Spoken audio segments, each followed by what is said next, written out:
Hi and welcome. So today I want to share with you how body shame or hiding yourself is actually creating more emotional eating. And I also want to touch into how emotional eating might be creating that body shame as well. So if you're new here, welcome. My name is Michelle. I'm a certified holistic nutritionist and emotional eating expert. And today I wanted to share with you how sort of that body shame that you feel hiding from yourself is really spiraling you into more emotional eating and deeper into this pattern. So when I was on my own emotional eating journey, before I even knew what was going on, I had a lot of body shame, and a lot of my clients do as well. I didn't think I looked the right way. I thought if I could change the way I looked, then I would finally have that love and acceptance, and I could sort of be out there in the world and not have to hide myself. And so, this was something that I just had this sort of belief in my mind, which is kind of obvious if we look around at our society. We see it in media, and in general, this is our belief. If we look a certain way, then automatically we're going to be loved and seen and accepted. And those are some of our basic human needs. So of course we want our body to look a certain way. And this is where when we don't feel our body is really great, we're having these beliefs from society. And then we also have emotional eating underneath. If we don't look a certain way, and we feel ashamed, or we feel bad about ourselves, we go towards food to soothe those emotions. And so then we're not feeling great about our body, then we're going to food to try to cope with these feelings, these uncomfortable feelings, this discomfort, and that's putting us back into this cycle of emotionally eating, feeling even worse in our body, and we're in this spiral again, and one thing feeds into the other. And so, I just want to say that there is nothing wrong with you. You're not broken. You don't need to be fixed. But there are some things that are going on here that need to be looked at, that need to be healed. And so because we have this shaming from society that we just automatically absorb, and we probably had the same messaging from our family, we feel we should look a certain way. And the thing is with emotional eaters, when we feel badly about ourselves, we're going towards food to cope. And so this emotional eating pattern in and of itself doesn't just begin when we start noticing our body. We use food to cope with certain things in our life. And this pattern, what I've found with clients, even with myself, is it goes back to childhood. And part of the reason it goes back to childhood is that if our parents or caregivers weren't able to help us regulate our emotions, help us feel seen, heard, and validated in how we were feeling, helped us to feel safe in how we were feeling, we were left feeling like something was wrong with us, to have uncomfortable emotions. And so certain emotions were allowed and some were not. And the ones that weren't allowed, we had to figure out on our own how to feel okay, because we still feel those emotions.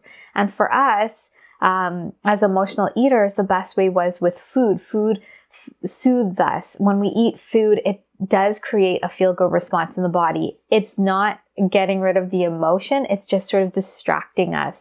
And we can also think of it, food is really connected to love, being close to your mother. And so we associate food with love. It also creates that feeling in our body. And so we develop this coping pattern, this coping mechanism from this young age. And of course, usually as children, hopefully we don't have a lot of stresses. We might not see the pattern as obvious, but as life goes on and we become older and, our society, the way we look is really tied into our self-worth. When that starts diminishing after, what I see with clients is they use food to soothe themselves in times of stress. And when that becomes such a dominant pattern, it starts impacting their health, their physical body. And so they're not at their healthiest. They don't feel good in their body.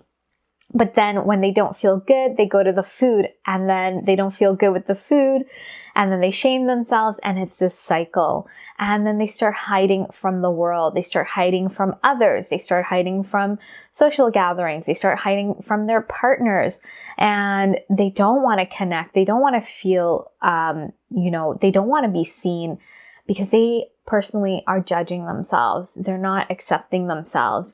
And so this is an important place to sort of talk about. So in my program, the Emotional Eating Evolution program, we look at the emotional eating pattern and we look at how you feel about your body acceptance, because even though they cycle into each other, they're sort of two separate pieces, because emotional eating is really multifaceted, multi-layered.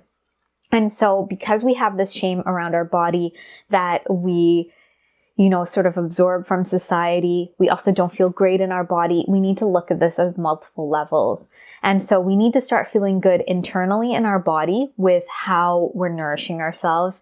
We need to start accepting our body and then working with those emotions that are creating this emotional eating pattern. So we need these 3 steps. But I just want to bring it back to the body. When we work with the body, we start with body acceptance. So this is one phase of the program.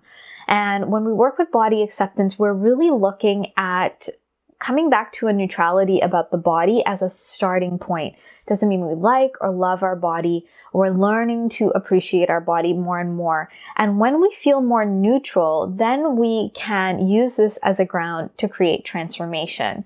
Then we can start thinking about how we want to feel in our body. And when we feel a certain way and we're at our healthy, our body's going to look a certain way. It might not be exactly what society wants, but it's going to be probably different than where we're at. And so this is an important step to come back to body acceptance, to start reducing that shame so that you can start doing those things that are going to put your body in the direction of feeling good.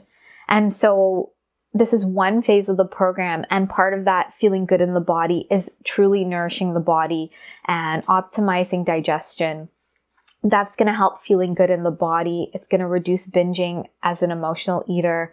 When we feel good in our body, that's going to reduce emotional eating because the shame we feel about our body is going to dissipate, and we're not going to go to food to soothe ourselves.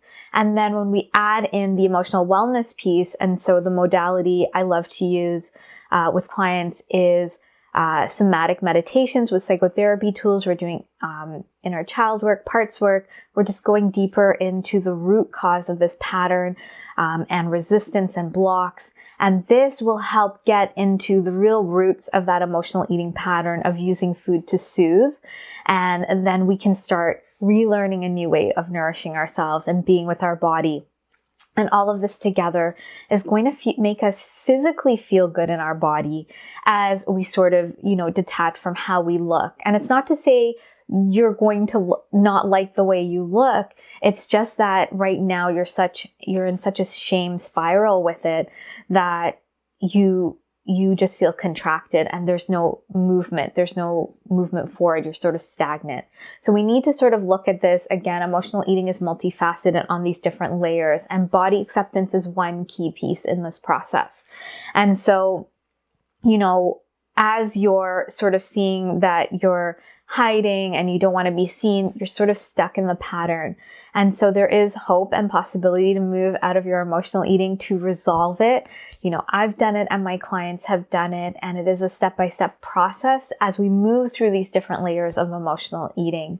And so if what I'm saying to you today is resonating with you, you feel like you really, are in that body shame space, you're using food to cope, and you want to move through this pattern, you want to resolve it, and you want to evolve your emotional eating, I would love to invite you to book in an emotional eating assessment call. So this call is all about you and where you're at, and to see how the program can support you on your journey.